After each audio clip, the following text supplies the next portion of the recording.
Well guys, I just got back from a road trip. Actually, I went to pick these two guys up. They're very clean. Old Briggs & Stratton engines. That one and that one, they were kept in a garage. I think this one's a lot older. Both 5-horse engines. Pretty much the same setup.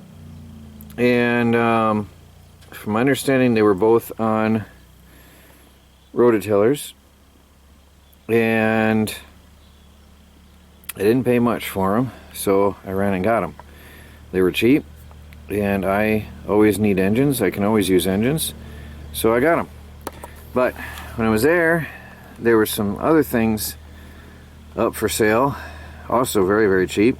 And so I came home, grabbed some cash, and went back out, and I'll show you what I brought home. I just got back. It's just after 7 at night. Good old truck, serving me well. It's not pretty, but it runs. So I went and got a go-kart. Now before you rip my head off and yell at me and talk about how horribly irresponsible I am, remember what I do for extra cash on the side. And then I got a Sears brand 7-horse gas engine. So that was all very good deals. And that looks like for some odd reason a lot of the screws are missing from the wheels, which is not a big deal to replace, the bolts. Don't know why. And the brakes are missing from the whole brake system is missing, also repairable. And one of the engines I'll probably put on this. So anyway, there's something that actually has an adjustable seat. How crazy is that? The gas pedal's there, but the brake pedal's missing, and the whole brake linkage and the whole brake system. I'm guessing it went on this back tire over here. The brake will be on the left, back tire there. I'll figure something out. I'm sure you can find something online. But it was a good deal, good price, and in relatively good shape considering some of the deals I've seen for the comparable price. Actually, I've seen a lot of basket cases out there. So I'll probably get that running. This actually I might keep for us. I have others that I'll probably just then sell. I did have another motor, I don't think I mentioned it, that I sold. So all season I've been just going through boats and motors and things. Anyway, that's what I did, and the day is coming to a close. So pretty much that wraps it up. We hauled wood, and I unloaded the trailer and unloaded the truck, and then went on a road trip. Oh, just slow down a minute. So I'm zoomed. I got another load of logs. I already took 3 off, and I remembered the camera. So I got interrupted, so I forgot what I was doing. Well, I got 3 off, but that was easy. That was these 2 here, and that one there. These ones are huge. That's one tree right there. Those 3 are from one single tree.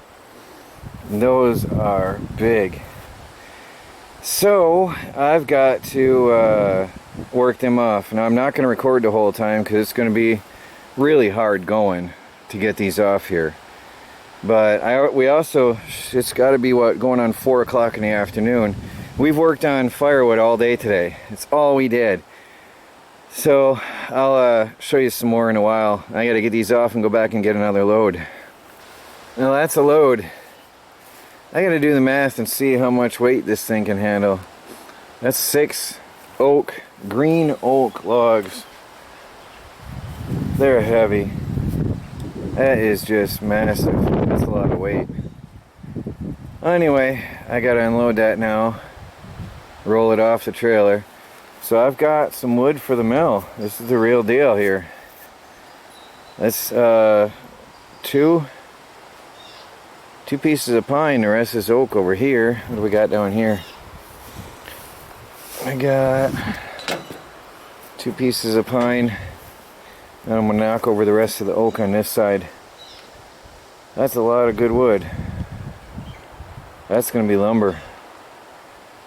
It's a good start. Well, I'm going to unload this. I might get the tripod and let you watch now that I know what I'm doing a little bit better. The first logs sort of roll off sort of haphazardly because they got a long way to come down. They come off easy. Alright, first, these are in the way.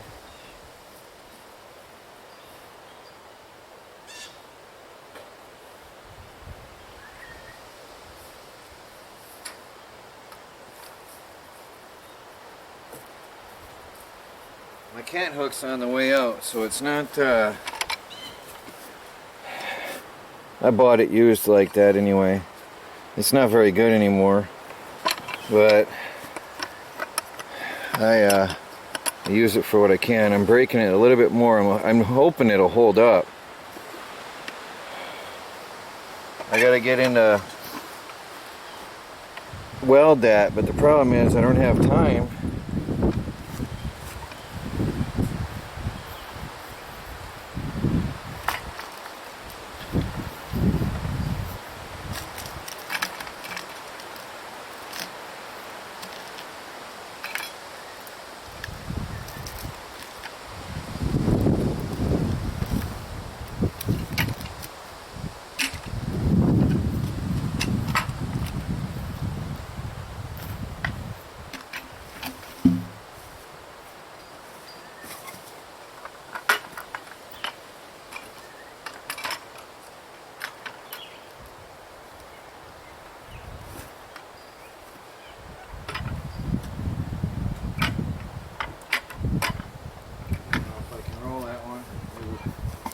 Branch on there, that's a problem. Well, let's see what I can do here.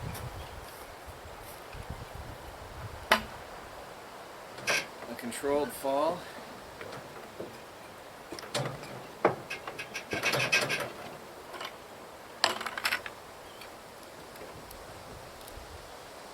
Hope it doesn't hurt my tires. Boom.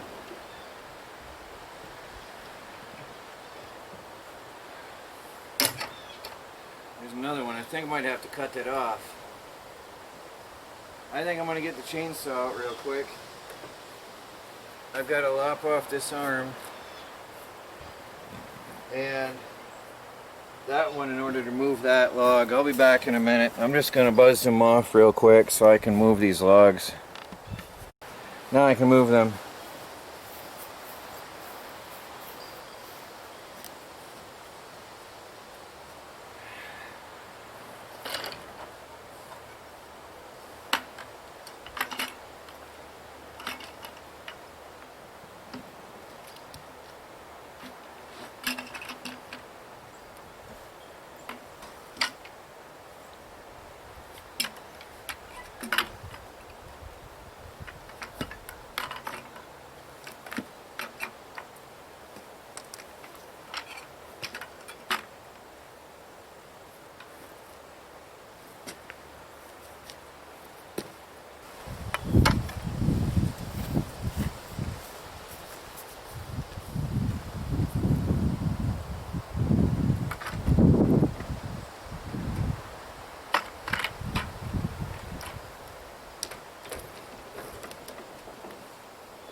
told you the next time would go smoother.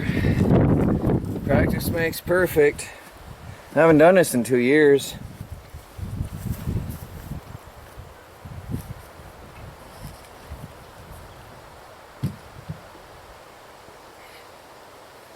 Now I got a system.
I'm done.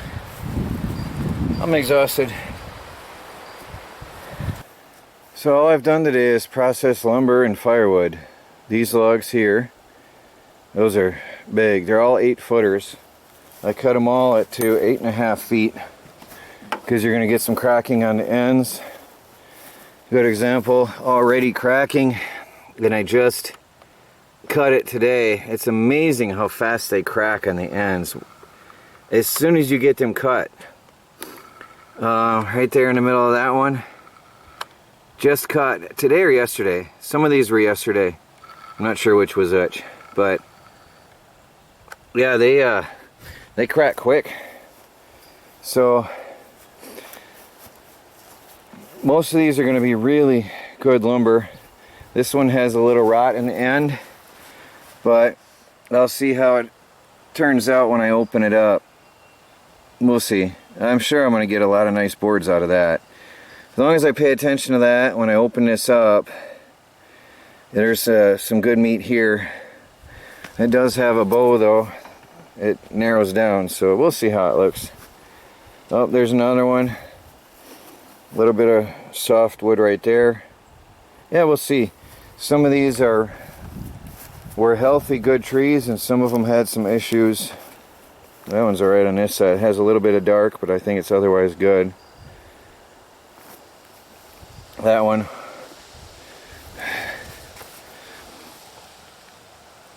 A little bit soft in the middle. I don't know if this one's going to be any good. It might be firewood when I'm done with it. Is that no, it's a different one. It's a part of the same tree. I might get some logs out, or some lumber out of it. But worst case, if it's all, well, here's a lot of good meat. That's still hard. A little bit soft here. We'll see how it is. Worst case, if it's not lumber, it's firewood. So there's a good amount of wood to process on the mill. And then my wood pile out back is growing. I'll take you out and show you that. Our firewood pile is expanding very much round. Very much. That is a decent amount of firewood now. And there's more to come. There's a lot more where that came from. A whole lot more where that came from. Look at that. Oh, it's a lot of work too. I have to split all that. Very soon I'm going to have to start splitting so I can have room to throw them off the truck, because those heavy ones are hard to throw. And I'm starting to run out of room over here. Right here's where the heavy ones are falling. And when I'm throwing off the truck, that's about the... I think that's higher than the back of the truck. So I'm running out of space for tossing. Those are heavy. That is solid, wet, green oak. Solid. And I'm feeling it. Oh, I'm feeling it. Well, guys, that's it for today. It's dinner time. And I've got to edit videos and see about getting them online. So, thanks for watching. Please like, subscribe, and share, and follow our videos as we strive to become fully self-sufficient and off the grid on a budget. Heating our own home with the labor from our own hands. Talk to you all later.